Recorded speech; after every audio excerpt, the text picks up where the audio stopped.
अवतार धरी अवतार विश्वतारावया अत्रीची अनुसया गरोदर ऋतुकाळ हेमंत नक्षत्र रोहिणी शुक्ल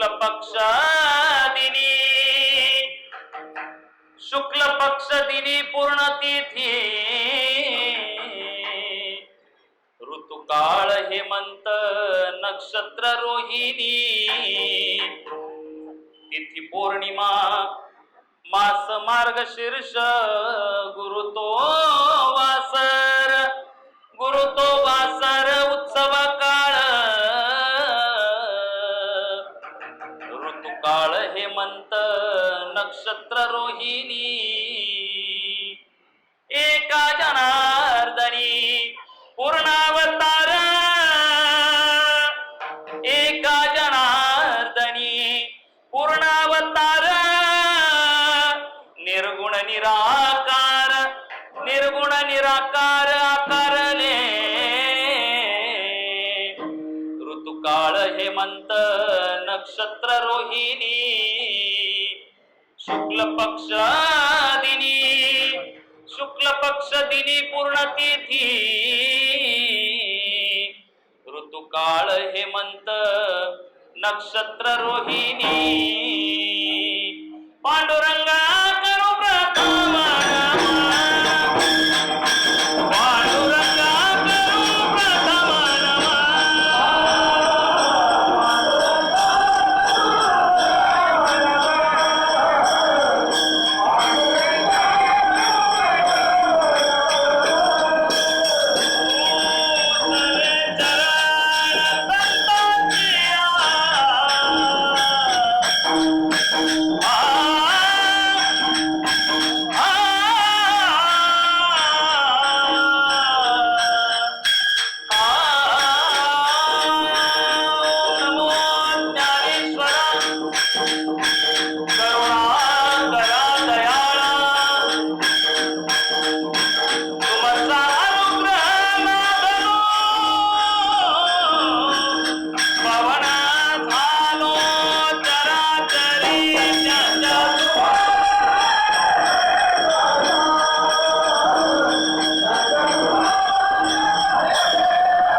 महायोग पीठे तटे भीमरथम वरम पुंडरीकाय दातुं मुनींद्रे समागत तिष्ठन्तमानंद कंदम परब्रह्मलिंगम वदे पांडुरंगम ब्रह्मानंदम परम सुखदम केवलम ज्ञानवृत्ति द्वंद्वातीतम सदृशम तत्वमस्यादि लक्षणम एकम नित्यमलचलम सर्वादि साक्षीभूतं भावातीतम त्रिगुणरहितं सद्गुरुं नमामि।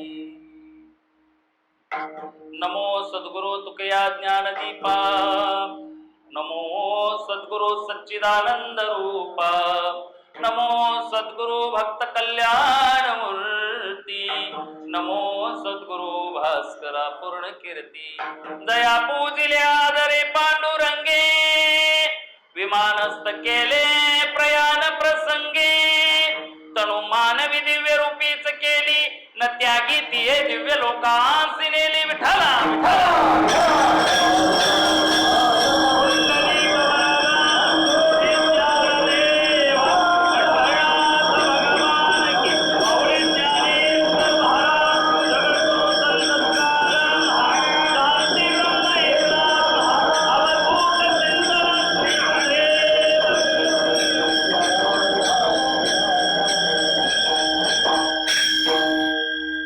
अवतार विश्वतारावया त्रिची अनुसया गुरुदर ऋतुकाळ हेमंत नक्षत्र रोहिणी शुक्ल पक्ष दिनी पूर्ण तिथी भक्त वत्सल भक्ताभिमानी दीनानाथ पांडुरंग परमात्मा भगवत स्वरूप श्रोतृ वर्गाच्या चरणावरती साष्टांग प्रणिपात करतो।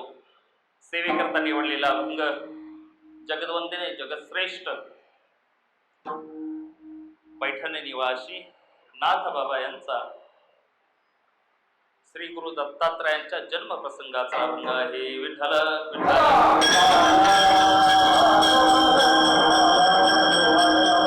या अभंगाद्वारे नाथ बाबा आम्हाला पहिल्या चरणामध्ये श्री गुरु दत्तात्रयांच्या अवताराचं प्रयोजन सांगतात. धरी अवतार कशासाठी विश्वतारावया, आणि तदनंतर कोणती तिथी आणि कोणाला, कोणाच्या उदरामध्ये जन्म नव्हे तर कोणाच्या गर्भामध्ये राहिले त्यांचं वर्णन करतात. असो, अभंगाकडे वळण्या अगोदर परिहार देणं गरजेचं आहे. पवित्र अशा मुंबापुरीमध्ये आपल्या घाटकोपर विभागात स्वानंद सुख निवासी तपोनिधी गणेशनाथ महाराज सेवा मंडळ दत्त मंदिर यांच्या वतीनं गेली अनेक वर्षापासून श्री गुरु दत्तात्रयांचा उत्सव सुरू आहे. खरं तर ध्येय मंडळाचं प्रामुख्याने विचार करायला गेलं तर धार्मिक, सामाजिक, सांस्कृतिक आणि शैक्षणिक या विषयांचं नव्हे तर सार्वजनिक न्यास या माध्यमानं संत विचार जगापर्यंत पोहोचवण्याचं कार्य अनेक दिवसापासून हे मंडळ करत आहे. आणि त्यातल्या त्यात हा दुस्तर आजचा काळ गेली जवळजवळ 1 वर्षापासून, हा 1 वर्ष व्हायलाच आला आता, 8-9 महिन्यापासून दुष्ट असा रोग, हा राक्षसच म्हणायला हवा, कोरोना महामारीने आपण सर्व अनुभव आहे का अनुभव कोणाला, त्याचा ज्याला अनुभव आला असेल त्यालाच पटला असेल हा रोग आहे म्हणून नाही असं म्हणूनही चालणार नाही. जे प्रतिबंध आहेत ते साऱ्या जगत कल्याणासाठी आहेत. हा श्री गुरु दत्तात्रयांचा उत्सव, आज श्री गुरु दत्तात्रयांचा वाढदिवस आहे आणि पवित्र असा मार्गशीर्ष महिना. भगवंतानं श्रीमद भगवद्गीतेमध्ये आपली विभूती सांगताना सांगितले, मासानाम मार्गशीर्षोहम, मासामध्ये मार्गशिरू तो मी म्हणे शारंग धरू. मासांमध्ये मी मार्गशीर्ष मास आहे. भगवंतानं 75 विभूती आम्हाला सांगितलेल्या आहेत. त्या मासांमध्ये मी मार्गशीर्ष मास आहे, पवित्र मार्गशीर्ष मास. प्रामुख्याने या मासामध्ये 2 जयंत्या येतात. एक जयंती साऱ्या जगाचा उद्धार करण्यासाठी निमित्त अर्जुनाचं करून भगवंतानं कुरुक्षेत्रावरती आम्हा सर्वांसाठी गीता सांगितली, ती एकादशी, मार्गशीर्ष शुद्ध एकादशी गीता जयंती. आणि तदनंतर मार्गशीर्ष पौर्णिमेला श्री गुरु दत्तात्रयांची जयंती, दत्त जयंती आज आपण साजरी करत आहोत. ह्या दुस्तर काळामध्ये सुद्धा आम्हाला असं वाटलं की श्री गुरु दत्तात्रयांचा उत्सव किती प्रतिबंध असला तर थोड्या माणसांमध्ये का होईना आपण साजरा करावा. म्हणून मंडळाच्या माध्यमानं आपण श्री गुरु दत्तात्रयांचा उत्सव करत आहोत. खरं तर भगवंत अवताराला येतात. भगवंताचा अवताराचं प्रयोजन आम्हाला गीतेमध्येही सांगितलेलं आहे. यदा यदा हि धर्मस्य ग्लानिर्भवति भारत अभ्युत्थानमधर्मस्य तदात्मानं सृजाम्यहम् परित्राणाय साधूनां विनाशाय च दुष्कृतं धर्म संस्थापनार्थाय संभवामि युगे युगे. भगवंत स्वतः सांगतात की धर्माची संस्थापना करण्यासाठी भगवंत अवताराला येतात. हे चालूच राहायचं सारखं. त्या बाजूला उभं राहिलो असतो बरं. विठ्ठल विठ्ठल.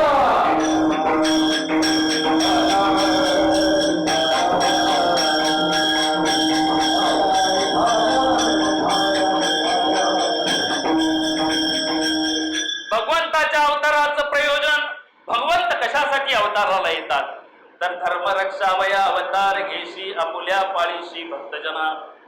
धर्माचं रक्षण करण्यासाठी देव अवताराला येतो, भक्ताचं पालन करण्यासाठी आणि दुष्टाचा संहार करण्यासाठी. भगवंताच्या अवताराचं प्रयोजन आहे धर्माची संस्थापना, किंवा तुकोबरे अजून सोपं सांगतात धर्माचं रक्षण, भक्तांचा सांभाळ आणि दुष्टांचं निर्दळन करण्यासाठी भगवंत अवताराला येतात. भगवंत अवताराला आल्यानंतर, खरं तर अवताराला आल्यानंतर देव अवताराला आला की 2 वर्ग पडतात. जे देवाच्या बाजूचे आहेत त्यांना वाटतं देव खरंच जन्माला यावा, आणि जे देवाच्या विरुद्ध दिशेचे आहेत, विरुद्ध बाजूचे 2 वर्ग, की त्यांना वाटतं देवाचा अवतार होऊ नये. काहींना वाटतं देवाचा अवतार व्हावा आणि काहींना वाटतं देवाचा अवतार होऊ नये. हा दुष्ट रोग आहे ना, हा राक्षसच आहे. म्हणून गुढीपाडव्यापासून तो मागे लागलाय. रामाचाही आमचा अवताराचा उत्सव आम्हाला करू दिला नाही. भक्ताचा म्हणजे हनुमंतरायांचा जन्मोत्सवही आम्हाला करू दिला नाही. अनेक देवांच्या जयंत्या झाल्या, त्या करू दिल्या नाहीत. श्री गुरु दत्तात्रयांचा प्रतिबंध आला, पण अभिमानानं सांगतो आमचं मंडळ तरी करतोय. विठ्ठला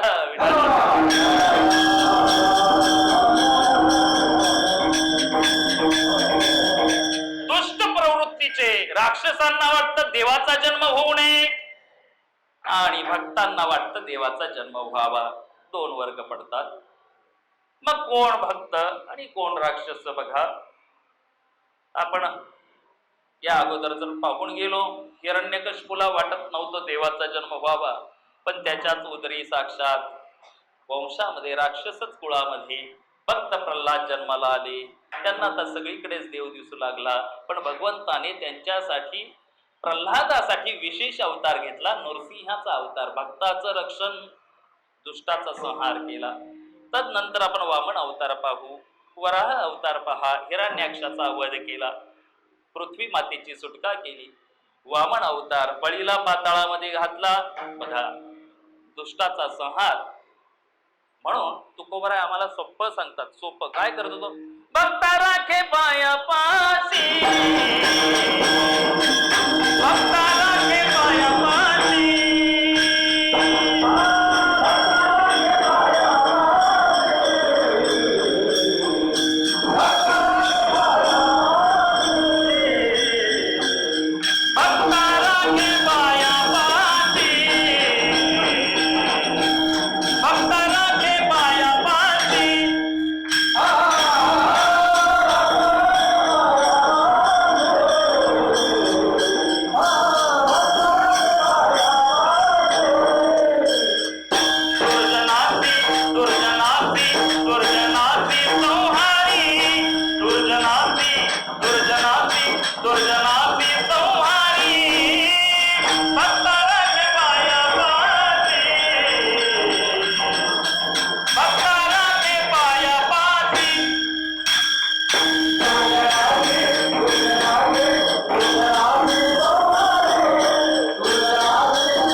जरी तीन कारण दिली असतील तरी विचार करायला गेलो तर एकाच कारणासाठी देव येतो. म्हणजे काय?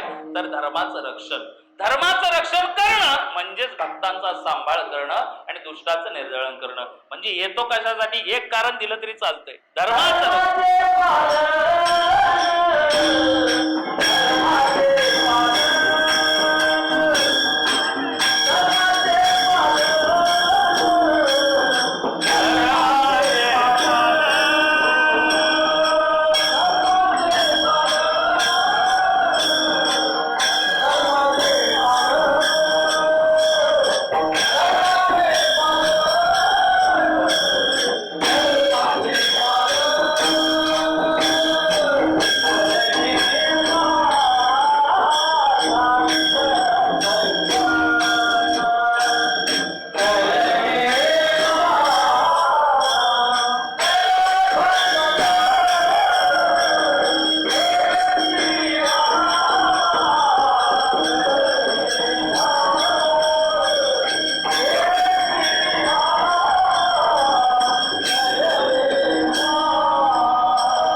संत विचारांनी धर्माचं पालन होतं. पण भगवंताच्या अवताराचं प्रयोजन धर्माचं रक्षण करणं, ते करणं म्हणजेच भक्ताचा सांभाळ करणं आणि दुष्टांचा संहार करणं. 2 वर्ग मी सांगितले की नाही. उदाहरणानं पहा, तुम्ही पटवून देतो, आपण ट्रेनचा रेल्वेचा प्रवास करतो की नाही.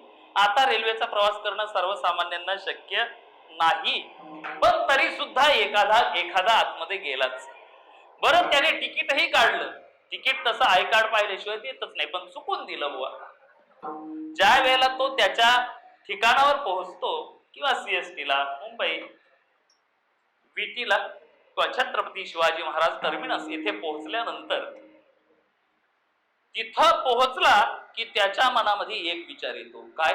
ज्याच्याकडे तिकीट आहे, ज्याच्याकडे पास आहे, ज्याच्याकडे आय कार्ड आहे, तो काही नाही, सरळ जातो. पण ज्याच्याकडे तिकीटही असून आय कार्ड नसलं तर, आताच्या परिस्थितीवर सांगतो, तो घाबरतो बाहेर जाताना, जर कोणी मला विचारलं तर. म्हणजे एकाला वाटतं की रस्त्यामध्ये मला विचारलं तरी काही हरकत नाही, आमच्यासारखा असा छाती फुगून जातो.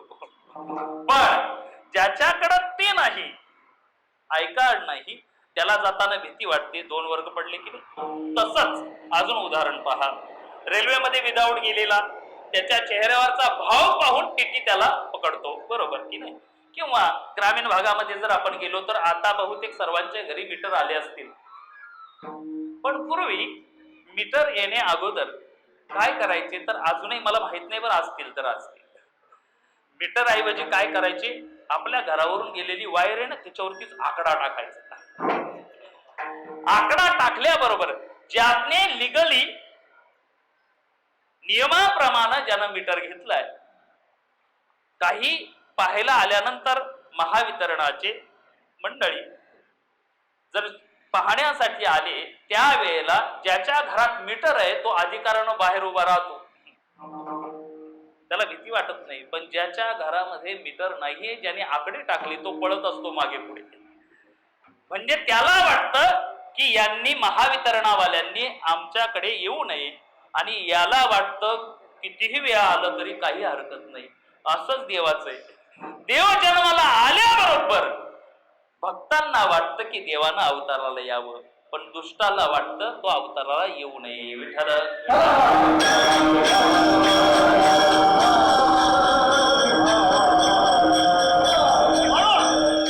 खरं तर रक्षण करणं, सांभाळ करणं असा विचार केला तर या दत्त अवतारामध्ये धर्माचं रक्षण भगवंतानं ह्याच श्री गुरु दत्तात्रयांच्या अवतारामध्ये कुणाचंही निर्दळन केलं नाही. नवे तर या देवाला नक्की काय म्हणावं हे कळत नाही.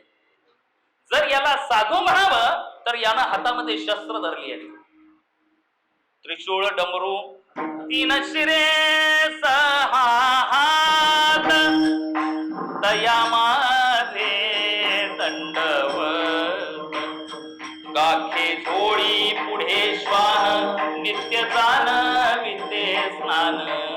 त्रिशूळ, डमरू, हातामध्ये त्रिशूळ, डमरू, चक्र, गदा.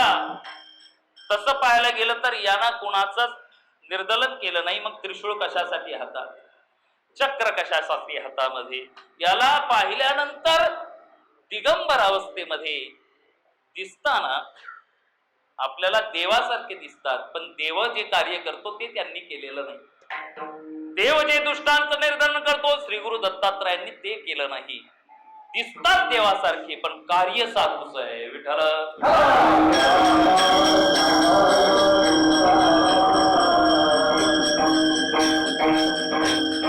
मग साधू काय करतात तर जगाला तारतात.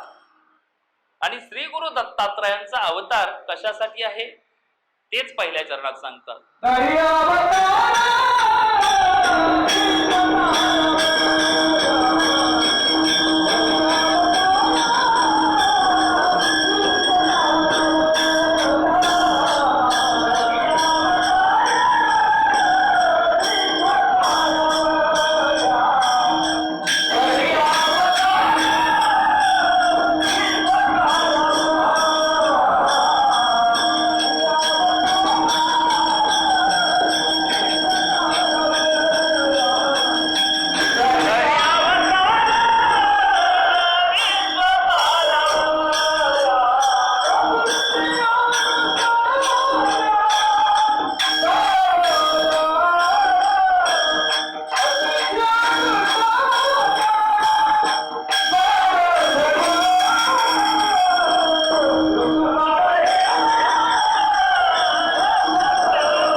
विश्वातला तारण्यासाठी, आणि नाथ बाबांनाच अधिकार आहे बरं या अवताराचं वर्णन करण्याचा.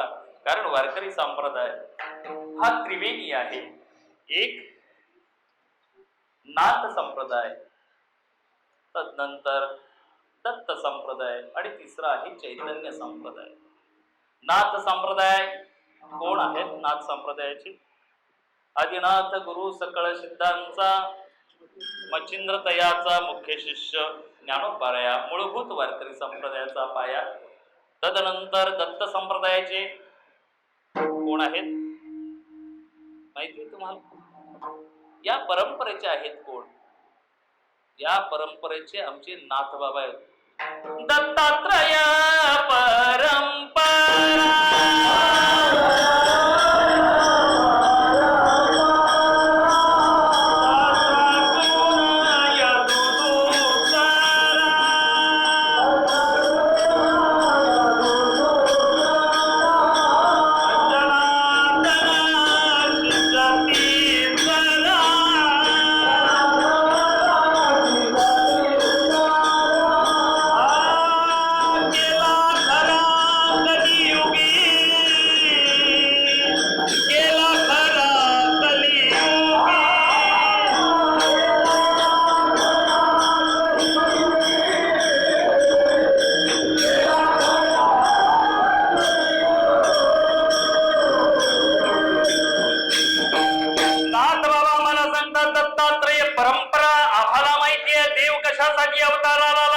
परंपरेचे, दत्तात्रयाच्या परंपरेचे. जनार्दना कृपस्तवे कृपेस्तवे जाण, समूळ तुटले भवबंधन, एका जनार्दनी शरण झाली संपूर्ण परंपरा. श्री गुरु दत्तात्रयांच्या परंपरेचे नाथ बाबा, म्हणून आपल्या देवाचं अवतार कार्य नाथ बाबा सांगतात. कशासाठी अवताराला येतो? तर धरी अवतार विश्व तारावया. श्री गुरु दत्तात्रय विश्व तारण्यासाठी अवताराला येतात. विश्वाला तारणं म्हणजे काय, याचा अर्थ काय उदाहरणानं पटवून देतो. श्रीमद भागवतामध्ये संवाद आहे भक्त प्रल्हादाचा आणि श्री गुरु दत्तात्रयांचा. भक्त प्रल्हाद, भगवान नरसिंहानं हिरण्यकशिपूचा वध केल्यानंतर भक्त प्रल्हादाला राज्याच्या गादीवरती बसवलं. अनेक वर्ष राज्य भक्त प्रल्हादांनी केलं. आणि तदनंतर एक दिवस वनामध्ये भक्त प्रल्हाद वनामध्ये फिरत असताना एका वृक्षाखाली औदुंबराच्या एक दिगंबर, दिगंबर म्हणजेच काय? दिग म्हणजे वस्त्र आणि अंबर म्हणजे आकाश. आकाश हेच ज्याचं वस्त्र त्याला म्हणतात दिगंबर. दिगंबर अवस्थेतील एक पुरुष, शरीरानं धष्टपुष्ट, पण शरीर इतकं तेजस्वी होतं. ते मल्ल असतात बघा, शरीर सौष्ठव स्पर्धेमध्ये त्यांचं शरीर बघा कसं चमकत असतं, तसं शरीर चमकत होतं. आणि त्याच्या चेहऱ्यावरती इतकी प्रसन्नता होती. आणि त्या वृक्षाखाली औदुंबरकाच्या निद्रस्त झालेले होते. काही श्वान, 4 श्वान इतस्तता फिरत होते. कोण येऊन त्याचं पाय चाटायचे त्या दिगंबर वेशातील साधूच, कोण चेहऱ्याकडे यायचं, कोण हातात चाटून जायचं. हे त्यांनी प्रल्हादाने पाहिलं. एक दिवस पाहिलं, दुसऱ्या दिवशीही पाहिलं तसंच, पण त्यांच्या चेहऱ्याचं तेज काही कमी झालेलं नव्हतं. मग भक्त प्रल्हादाच्या मनामध्ये शंका आली आणि भक्त प्रल्हाद त्या व्यक्तीला विचारू लागले, अहो आपण कोण आहात? आणि मी पाहतोय, गेली 2-3 दिवसापासून तुम्हाला पाहतोय, तुम्ही काम तर काही करताना दिसत नाहीत. तुम्ही काही काम करताना दिसत नाहीत, पण तरी सुद्धा तुमचं शरीर धष्टपुष्ट आहे. काही काम करत नसताना शरीर धष्टपुष्ट आहे. आम्हाला तसं घरामध्ये राहून बघा 7-8 महिने राहिलेच होते की नाही तुम्ही? आता 8 महिने तुम्ही घरामध्ये होते की नाही? मग त्या वेळेला खाल्लेलं पचत होतं का? 8-9 महिने घरामध्ये खरं तर वेगवेगळ्या प्रकारचे पदार्थ आपण खाल्ले असतील. आपल्या घरातल्या मंडळींनी वेगवेगळे प्रक्रिया, नवे तर युट्यूबवर पाहून वेगवेगळे पदार्थ खाल्ले ना महाराज तुम्ही. नवे तर घरामध्ये केक प्रत्येकाच्या घराघरात बनलेत, मला माहिती आहे. जो पाहिजे तो पदार्थ, पिझ्झा, बर्गर, काय म्हणू नका, चायनीज वगैरे बनवली की नाही तुम्ही? बरं, आपण त्या काळामध्ये 8-9 महिने घरामध्ये राहून सांगा, तुम्ही तुमच्या घरचे आणि तुम्ही लठ्ठ झाले की नाही थोडेफार? आत घराच्या बाहेरच जाणं नाही. 2 किलो का होईना वजन वाढलं असेल, मला वाटतं वाढलंय ना. बघा, मी काही खोटं नाही सांगत. नक्कीच ते पाहतात, तुम्ही काम तर काही नाही करत, पण इथे पहा बसता. पण तरी तुमचं शरीर कसं आहे, पिळदार शरीर आहे. आमच्या घरच्या 8-9 महिन्यामध्ये असे फुगले, पण तुमचं तसं काही दिसत नाही, काही काम करत नसताना. बरं, दुसरी एक गोष्ट, तुमच्या चेहऱ्यावरती प्रसन्नता आहे, तुम्हाला कसलं काही टेन्शन वाटतच नाही हो. काही कमवावं, काही साठवावं, मिळवलेलं वाढवावं. प्रत्येकाची चिंता असते की नाही, काही ना काहीतरी कमवायचं, कमवलेलं वाढवायचं आणि वाढवलेलं जोपासायचं.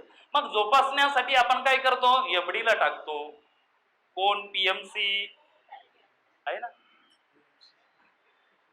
टाकतात, आणि काही ट्विंकल मध्ये गुंतवतात, कधी कधी काही काही तर कल्पवृक्षात गुंतवतात, आणि तोच कल्पवृक्ष त्यांच्या बोकांडी पडतो. कळालं तुम्हाला? ते म्हणतात तुम्हाला तर तसं काही वाटतच नाही हो, काही कमवावं, साठवावं, पण तुमची साठवणूकच नाही काही. नक्की काय आहे तुमच्यामध्ये इतका फ्रेशनेस, इतके तेजस्वी तुम्ही का दिसता? याचं उत्तर, का तारायचं आणि कसं तारायचं, श्री गुरु दत्तात्रयांनी प्रल्हादाला दिलेला उपदेश तो साऱ्या जगाला तारण्यासाठी उपयोगाचा आहे. विठ्ठल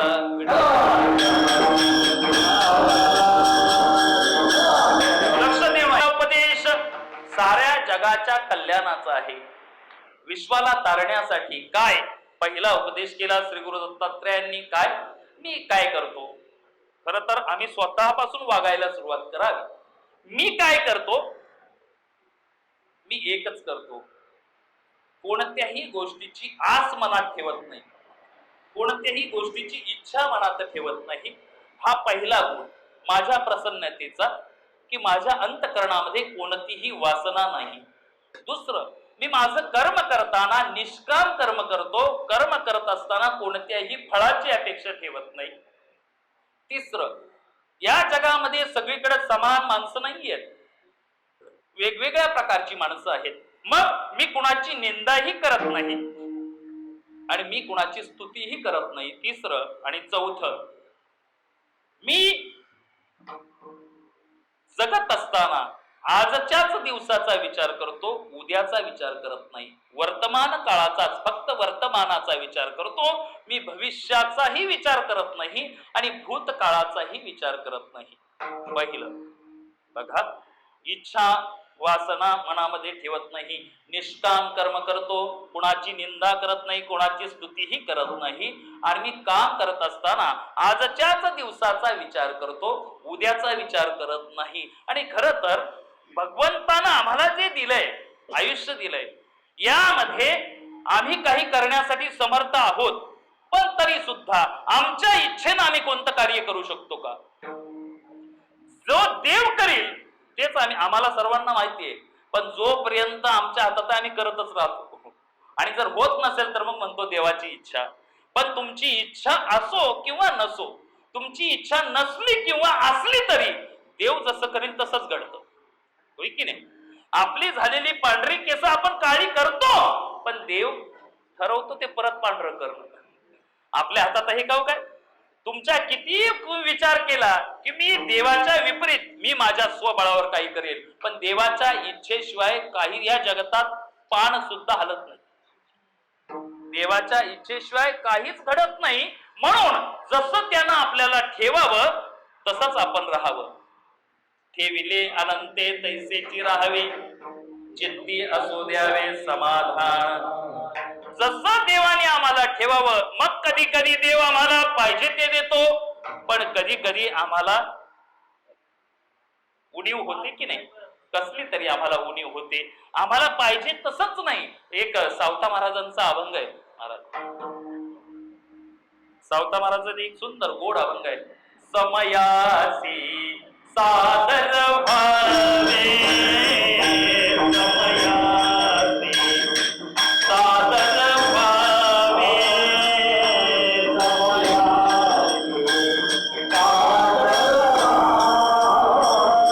समयासी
हत्तीवर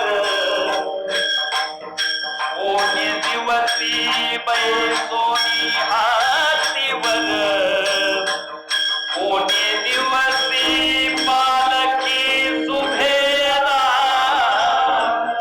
कोणी दिवसी पालखी सुभेला कोणी दिवसी पायाचा सागर कोणी दिवसी पायाचा सागर चालतला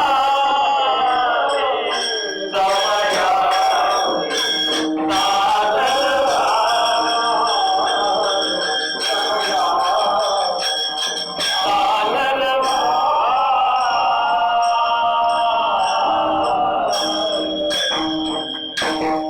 कोणी दिवसी बैसोनी हत्तीवर कोणी दिवसी एसटीचा प्रवास कोणी दिवसी इर्टिगाचा भोगावला जातात समयासी सादर व्हावे देव ठेवील तैसे राहा मी जसं देव ठेवील तसं राहतो कळालं तुम्हाला म्हणजेच काय देवानं जसं ठेवावं तसं राहावं नंतर अजून काय करतो तर मी कोणाची निंदाही करत नाही कोणाची स्तुतीही करत नाही बघा समाजामध्ये दोन प्रकारची काही चांगली असतात काही वाईट असतात चांगल्या लोकांची आपण स्तुती करतो आणि वाईट लोकांची काय करतो निंदा करतो खर तर स्तुतीही करू नये आणि निंदाही करू नये कारण स्तुती करून अहंकार वाढतो तुकोबराय स्वतः म्हणतात स्तवनिया नरा केला आयुष्याचा मातेला केला आयुष्याचा मातेला केला आयुष्याचा मातेला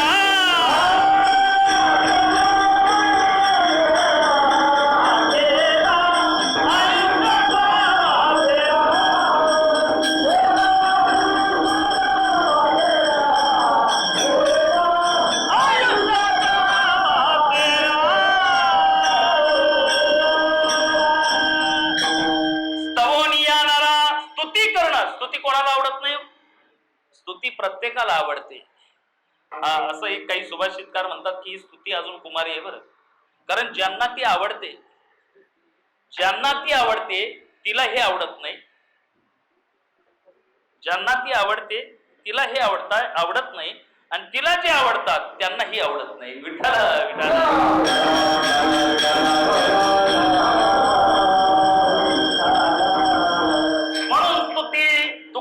म्हणून काय करतात तुकोबराय म्हणतात देवा ही निंदा आणि स्तुती हे दोन्ही माझ्या कानावर आले नाही पाहिजे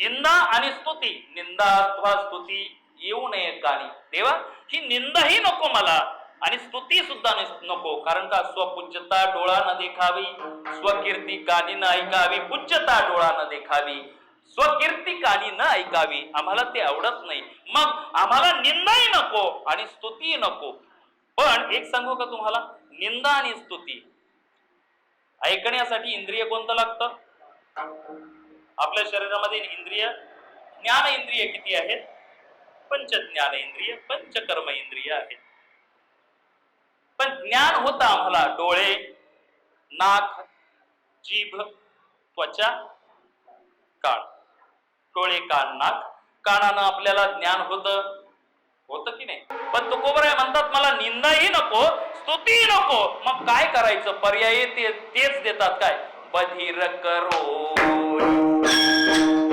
देवी देवा बधीर करो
मातेचं कारण निंदा स्तुती करत नाही. कळालं दुसरं तुम्हाला. तिसरं कारण निष्काम कर्म करतो. कोणतेही कर्मफळाची अपेक्षा करत नाही, सकाम कर्म करतो. म्हणून त्याचा दोष मला लागत नाही, निष्काम कर्म करतो. आणि सर्वात महत्वाचं, आस मनामध्ये इच्छा कोणतीही मनात ठेवत नाही. खर तर ही आस आहे ना, इच्छाच किंवा याला वासना म्हणू, ही वासनाच घात करते. आशा तुकोबर आहे म्हणून देवाकडे मागणी करताना आस भय चिंता लज्जा काम क्रोध तोडावा संबंध त्याचा माझा यांचा माझा. आस ज्याच्या अंतकरणामध्ये आहे, ज्याच्या अंतकरणात आस नाही तर देव त्याचा दास, कामारी देव त्याचा दास होतो. पण ज्याच्या अंतकरणामध्ये आस आहे, आशा आहे, देव त्याच्या कर्माच्या मध्ये येत नाही. ज्याच्या अंतकरणामध्ये वासना आहे, त्या वासनेप्रमाणे आस म्हणजे वासना, वासना म्हणजेच इच्छा. जशी इच्छा असेल त्या इच्छेचा भोग आम्हाला या जन्मात नाही तर त्याच्या पुढच्या जन्मामध्ये सुद्धा भोगावा लागतो. श्रीमद भागवतामध्ये आम्हाला आमच्या सर्वांच्या परिचयाचं आहे जड भरत राजाचं प्रकरण. नाथ बाबा हरिपाठामध्ये आम्हाला सांगतात, जड भरत राजा हरणी गर्भा गेला, घाला तो घातला वासनेने. ही वासना म्हणजे आसच आहे ना. एवढंच नव्हे तर मुक्ताबाई मातेचा मुलगा आहे एक. मुक्ताई मातेचा मुलगा माहितीये तुम्हाला? मुक्ताई मातेचा मुलगा, मुक्ताई मातेंना एक मुलगा होता, माहितीये का? तुम्ही म्हणाल लग्नच नाही झालं तर मुलगा कसा? सांग देव म्हणे आजी जन्मा, सांग देव म्हणे आजी जन्मा,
आजी जन्म आलो, वासनेच्या संगा नको जाऊ म्हणा. अभंग आहे सांगदेवांचा. पाहत्या रावणा काय झाले, जरा अवघड प्रमाणे. इंद्रा पडली भगे चंद्र झाला काळा, नारद चुकला चाळा भजनाचा. ह्या वासनेचा माझ्या अंतकरणामध्ये आस नाही, म्हणजे कोणत्याही प्रकारची वासना नाही. आणि हेच माझ्या तेजस्वीतेचं प्रसन्नतेचं कारण आहे. हा सांगितलेला उपदेश, ही 4 उपदेश साऱ्या जगाला तारण्यासाठी आहेत की नाही? पटते की नाही? निमित्त प्रल्हादाचं केलं, पण श्री गुरु दत्तात्रयांनी साऱ्या विश्वाला तारण्यासाठी हा उपदेश केला. म्हणून धरी अवतार विश्वतारावया, आत्रीची अनुसया गरोदर विठोबा.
भगवंतरायांचा अवतार विश्वाला तारण्यासाठी आहे.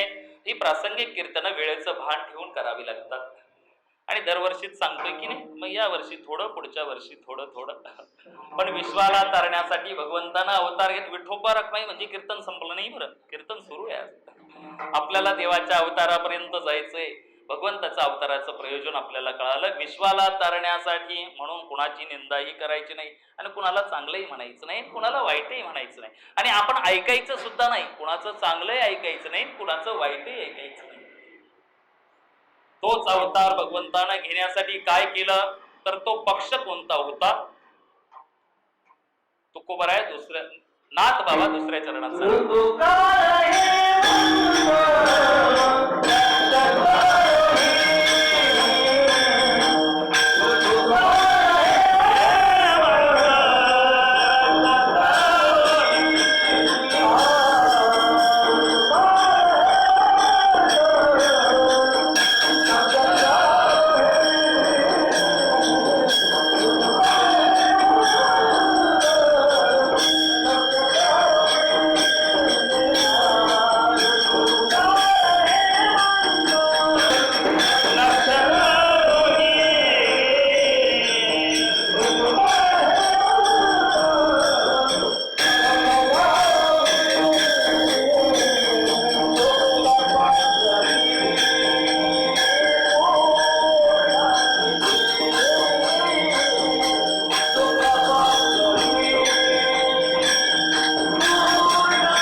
शुक्ल पक्ष दिनी पूर्णतिथी ती कोणती तिथी? पौर्णिमा.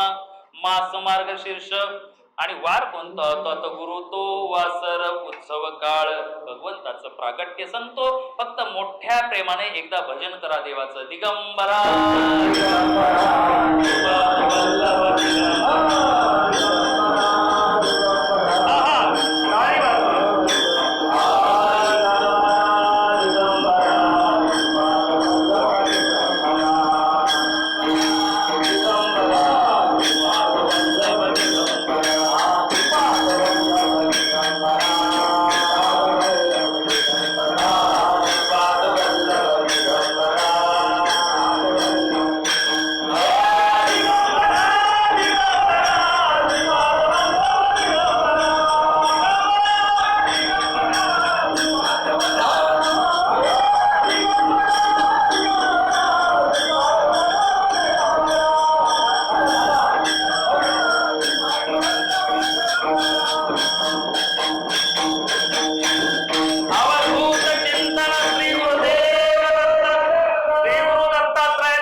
अवताराला आले, पण कुणाच्या उदरामध्ये?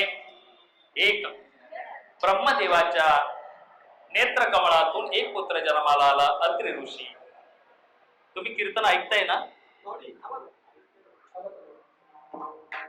आणि कर्दम आणि देवहूती यांच्या पोटी नवकन्या जन्माला आले, त्यातली एक अनअसूया. असूया म्हणजे ईर्ष्या आणि अन म्हणजे नाही. जिच्या अंतकरणामध्ये ईर्ष्या नाही तिला म्हणायचं अनसूया. अत्रि जो त्रिगुणातीत नाही तो अत्रि. ब्रह्मदेवांच्या नेत्रांपासून ज्यांचा जन्म झाला आणि कर्दम आणि देवहूती यांची कन्या अनसूया माता. यांचं तपश्चर्येचं बळ इतकं होतं. अत्रि आणि अनसूया त्यांनी एका पायावर दोघांनी उभं राहून भगवंतानी आमच्या उदरी अवताराला यावं हजारो वर्ष तपश्चर्या केली. आता आपण एक दिवस 2 दिवस, पण आपला एक दिवस त्या काळातला सत्ययुगामध्ये आपलं 1 वर्ष त्यांचं 1 दिवसासारखं. तसे हजारो वर्ष अत्रि ऋषी अनसूया मातेने तपश्चर्या केल्यानंतर आणि अनसूया मातेचं पातिव्रत्येचं तेजस्विता ते बळच इतकं होतं. सर्व पतिव्रतांमध्ये अनसूया माता पतिव्रता आहेत. बघा, रामायणामध्ये एक पतिव्रता होती, उर्मिला माता. असं म्हटलं जातं हनुमंतराया लक्ष्मणाला लागलेली बाण जी शक्ती लागली होती इंद्रजितानं मारलेली ती शक्ती लक्ष्मणाला लागल्यानंतर धारातीर्थी लक्ष्मण पडले आणि तदनंतर संजीवन बुटी आणण्यासाठी हनुमंतराया गेले. आपल्याला विस्तृत कथा माहिती आहे. आणायला गेल्यानंतर संजीवनी नव्हे नव्हे तर द्रोणागिरी पर्वतच उचलून आणला.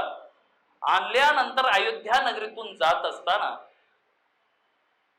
भरतानं पाहिलं, नंदीग्रामा क्षेत्री भरतानं पाहिलं की कोणीतरी मरकट हातामध्ये पर्वत घेऊन चाललाय. यांनी बाण मारला भरताने, पण त्या बाणावरती राम अक्षर लिहिलेलं होतं. नाही तर हनुमंतरायावरती कोणतंच शस्त्र चालत नाही.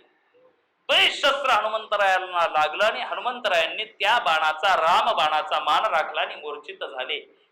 हनुमंतराय आणि भरताचा संवाद. पण इथे त्या वैद्यानं सांगितलं होतं लंकेच्या की सूर्य उगवण्याच्या आत ये, नाही तर लक्ष्मणांना आपण वाचवू शकणार नाही.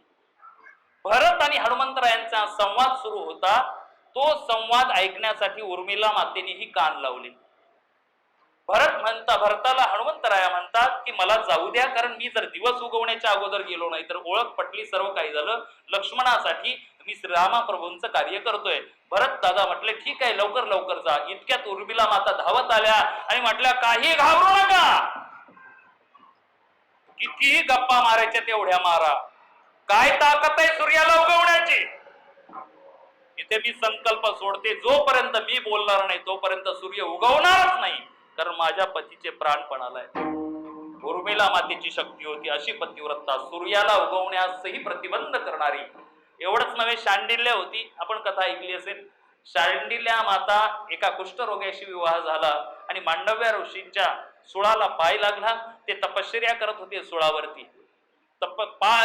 सुळावर बसून तपश्चर्या. पाय लागला त्याचा, पाठीमध्ये घेऊन ती शांडिल्या जायची आपल्या नवऱ्याला. पाय लागला सुळाला, तो सूळ रुतला त्यांच्या गुदस्थानामध्ये. त्रास झाला, त्यांनी श्राप दिला, ज्याचा स्पर्श झाला या सुळाला त्याचा मृत्यू होईल दिवस उगवण्याच्या आत. शांडिल्य मातेने पतिव्रतेने तपश्चर्या केली आणि एवढंच नव्हे तर सांगितलं जर सूर्य उगवला तर. ऐकले आपण अनेक वेळेला. शांडिल्य मातेच्या पातिव्रतेच्या बळावरती सूर्य सुद्धा उगवायचा थांबला. शेवटी अनसया माता तिला समजवायला गेली आणि सांगितली घाबरू नको, माझ्या पातिव्रतेचं बळ इतकं आहे, सूर्याला उगू दे, कारण तुझ्या एका पतीसाठी सारी सृष्टीचा नाश होईल. मी सांगते तुला, तुझ्या पतीला काही होणार नाही. सूर्य उगवला, तो मृत झाला, पण पातिव्रतेच्या बळावर अनुसया मातेने हातामध्ये पाणी घेतलं आणि संकल्प सोडला की या परत जिवंत होऊ द्या.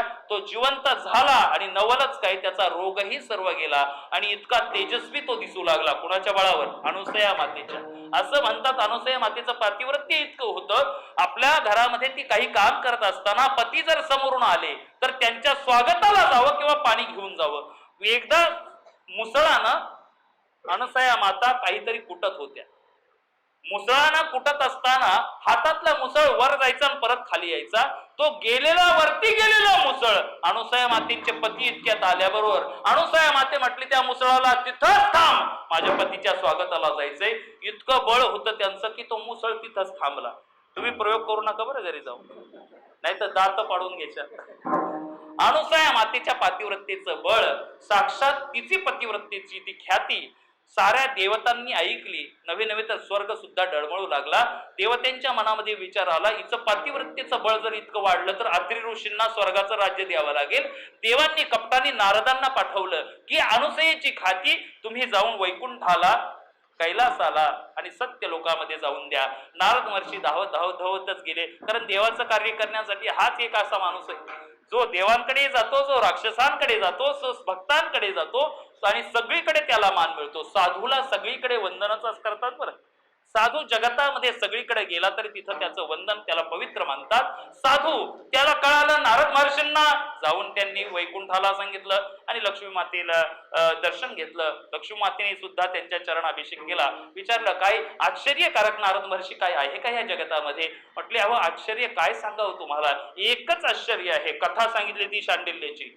इतकी पवित्र अशी अत्रि ऋषींची पत्नी अनुसया पातिव्रत्यांना इतकी श्रेष्ठ आहे की सूर्याला सुद्धा उगवला, प्राण गेले, पण तिच्यामध्ये सामर्थ्य इतकं आहे की त्या शापाने गेलेला ऋषी जो कुष्ठरोगी होता, त्याला सुद्धा जिवंत करण्याचं सामर्थ्य, ही कथा ऐकली. या जगतामध्ये श्रेष्ठ जर कोण पतिव्रता असेल तर ती अनुसया. एखाद्या स्त्रीच्या तोंडावरती जर दुसऱ्या स्त्रीची स्तुती केली तर आवडते का हो तिला? नाही आवडत. लक्ष्मी माता जरी असल्या तरी लक्ष्मी मातेला क्रोध आला, म्हटले माझ्या आमच्यापेक्षा पतिव्रता, आमच्या तिघींपेक्षा पतिव्रता या जगतामध्ये कोणी नाही. लगेचच त्यांनी मोबाईल काढला आणि लावला कैलासाला. हॅलो, मी पार्वती बोलते. इकडं म्हटले अहो मी वैकुंठावरून लक्ष्मी बोलते. तुम्हाला कळालं का काही? आपल्या तिघे आपण स्वतःला पतिव्रता मानतो, पण मृत्यू लोकामध्ये एक कोणीतरी अनसया आहे आणि ती आपल्यापेक्षा पतिव्रता आहे असं समजलं जातं. त्यांनी लगेच तिथून सत्य लोकात फोन, ते काय म्हणतात, एकत्रित बोलायचं, कॉन्फरन्स कॉल केला आणि तिघींचा, जसं आता नवीन नवीन तसं सांगावं लागतं की नाही, परिवर्तन करावं लागतं. त्या दोघींचा विचार झाला, या जगतामध्ये आमच्यापेक्षा श्रेष्ठ कोणीच नाही. मग काय करावं? नारद महर्षींनाच पर्याय विचारला. नारद महर्षींनी सांगितलं, तिच्या जर पातिव्रत्याचं बळ जर काढून घेतलं तर काय करावं लागेल? त्यासाठी हा उभाच होता. यानं पर्याय सांगितला, आपल्या पतींना मृत्यूलोकामध्ये पाठवा आणि तिच्याकडे जाऊन भिक्षा मागायला सांगा. भिक्षा कोणती मागायची, कशी मागायची मी शिकवतो त्यांना. तीनही देव अत्रि ऋषींच्या आश्रमामध्ये गेले आणि तिथे जाऊन त्यांनी, अत्रि ऋषी तर नव्हते पण अनसया माता होती, भिक्षाम देही. साक्षात तीनही देव, शंख चक्र गदा पद्म धारण केलेला, त्रिशूळ डमरू हातामध्ये घेतलेल्या, कमळावरती ब्रह्मदेव साधूच्या वेशामध्ये तिथे उभे राहिल्याबरोबर अनसया मातेने ओळखलं, हे तीनही देव आहेत, काय पाहिजे ते मागा. आनंदित झाल्या, प्रसन्न झाल्या, या बसा.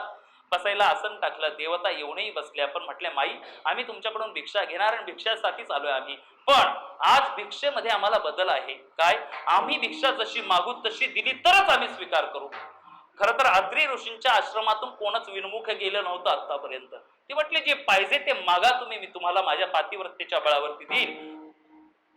पण देव म्हटले आम्ही जे मागणार ते देणार का नक्की? आधी वचन द्या, संकल्प सोडा. ते म्हटले तुम्ही जे मागाल ते मी देईल. आणि एकदा मी बोलले मी पतिव्रता आहे, हो माझ्या पातिव्रतेचं बळच इतकं आहे, तुम्ही मागाल ते देऊ. मग असं करा. काय मागितलं त्यांना? नग्न भोजन मागितलं. मी सांगतो दरवर्षी, न अग्न भोजन, काही वस्त्र विरहित म्हणतात. अनुसया माता पतिव्रताच होत्या. पातिव्रतेच्या बळावरती म्हटले तुम्हाला असंच भोजन मी देईल, फक्त मस्तकावरती हात ठेवल्याबरोबर 6 महिन्याची मासाची बाळ त्या देवांना करण्यात आलं. आणि तदनंतर त्या बाळांना ती स्तनपान करू लागली आणि गाणं म्हणू लागली, ब्रह्मा विष्णू आणि महेश्वर सामोरी बसले. अजून दिसले नाही बरं दत्ता, माझ्या समोर येऊन बसले आणि त्यांना स्तनपान करू लागले, पाळण्यामध्ये झोके देऊ लागले आणि गाणी म्हणू लागले. इकडे बरीच दिवस लुटून गेले. 6 महिने झाले तरी देव कोणतेही वरती गेले नाही. वैकुंठाला भगवान नारायण पोहोचले नाहीत, कैलासाला भगवान शिव पोहोचले नाही, सत्य लोकामध्ये ब्रह्मदेव गेले नाही. मग आपल्या पत्नीला चिंता होऊ लागली, हे गेलंय, सकाळी तरी यायला पाहिजे, कीर्तन आटोपलं असेल, ठीक आहे बुवा काल्याचं कीर्तन असेल, कॅन्सल झालं, पण असलं तर संध्याकाळपर्यंत का होईना पण येईल. पण आलेच नाही. 2 दिवस वाट पाहिली, 3 दिवस अनेक दिवस झाले. मग परत नारद महर्षींना करण्यात आली. नारद महर्षींचं स्मरण केल्यावर नारद महर्षी प्रकट झाले आणि सांगितलं, अहो मी म्हणत होतो त्या अनुसया माता किती पतिव्रत आहे, तिच्या पातिव्रतेच्या बळावरती तुमच्या पतींना तिने 6 महिन्याची बाळ केली आहेत आणि त्यांना रोज ती स्तनपान करते, झोका देते आणि ती पाळणं सुद्धा म्हणते. असं म्हटल्यावर लक्ष्मी माता, पार्वती माता आणि सावित्री माता यांना सुद्धा क्रोध आला आणि तात्काळ मृत्यू लोकामध्ये आले आणि त्या प्रकट झाल्या अत्रि ऋषींच्या आश्रमामध्ये आणि विचारणा करू लागल्या, अनसया बाहेर आहे, कुठे आहेत आमचे पती? विचारणा केल्यानंतर अनसया माता म्हटल्या, अहो मी कोण तुमच्या पतींचा स्वीकार करणारे? मग तुम्ही पहा आतमध्ये हे काय खेळतायत, तुम्हीच ओळखाणी घेऊन जा. आता यांना काय ओळखता येणार? लहान लहान 6 महिन्याची बाळ. ते म्हटली बाबा आम्हाला तर काही ओळखता येत नाही. मग ती म्हटली बघा मग काय करावं? तात्काळ त्या रडू लागल्या, शरण गेल्या. लक्ष्मी माता, पार्वती माता आणि सावित्री माता अनसयेला शरण गेल्या. माते तुम्हीच श्रेष्ठ आहात पतिव्रत या जगतामध्ये, आमच्या पती परत आम्हाला द्या. अनसई मातेने पुन्हा पाणी अभिमंत्रित केलं. मस्तकावरती हात ठेवल्याबरोबर पुन्हा पूर्व रूपामध्ये देवता, 3ही देव पूर्व रूपामध्ये प्रकट झाले आणि नंतर अनसया माता आणि अत्रि ऋषी तितक्यात आगमन झालं. डोळे भरून आले अत्रि ऋषींची. साक्षात तीनही देव पत्नी सहित आमच्या द्वारामध्ये आश्रमामध्ये आले, हात जोडून उभे राहिले आणि डोळ्यातले अश्रू पाहिल्यानंतर देवता म्हटले, ऋषी अनसया माता, काय पाहिजे तुम्हाला? आम्ही प्रसन्न झालो. खरंच मातेचं पातिव्रत्य आणि तुमचं सुद्धा भक्तीचं बळ इतकं श्रेष्ठ आहे, आम्हाला तुमच्या आश्रमापर्यंत यावं लागलं. तुमची इच्छा काय आहे? त्यांनी इच्छा प्रकट केली की आमच्या उदरी तुमचा जन्म व्हावा. म्हणून काही प्रघात आहे एका ठिकाणी की भगवान शिवाचा अवतार म्हणून दुर्वास महर्षी जन्माला आले अनुसयाच्या पोटी. दुर्वास साक्षात नारायणाचं प्रतीक म्हणून दत्तात्रय जन्माला आले आणि साक्षात ब्रह्मदेवाचं प्रतीक म्हणून चंद्र देवता जन्माला आले. तीन वेगवेगळे प्रघात आहे. हे दोन्ही प्रघात नाथ बाबांचे आहे. आणि तिसरा प्रघात नाथ बाबा आम्हाला सांगतात, दुसरा प्रघात काय की त्याच वेळेला मनामध्ये संकल्प केल्याबरोबर तीनही देवता एकत्रित झाले आणि निर्गुण निराकार असा देव त्यांच्या हातामध्ये तात्काळ प्रकट झाला. कारण देव जन्माला येत नाही. देव काय होतो? भय प्रगट कृपाला दीन दयाला कौसल्या हितकारी हर्षित महतारी मुनि मनहारी अद्भुत रूप विचारी लोचनाभिरामा तनुजन श्यामा निज आयुध भुजचारी भूषण बनवाला नयन विचार शोभा सिंधू करारी. भय प्रगट भगवंत काय होतात तर प्रगटतात तात्काळ त्यांच्या हातामध्ये.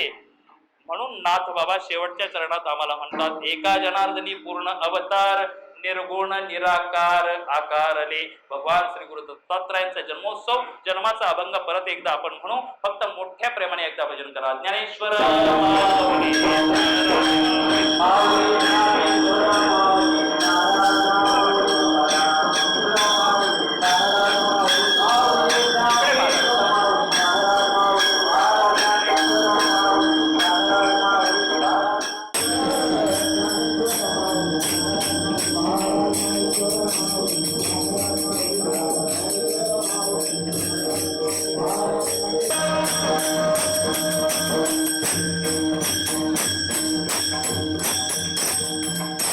सर्वांनी माझ्या मागे अभंग म्हणा.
Ah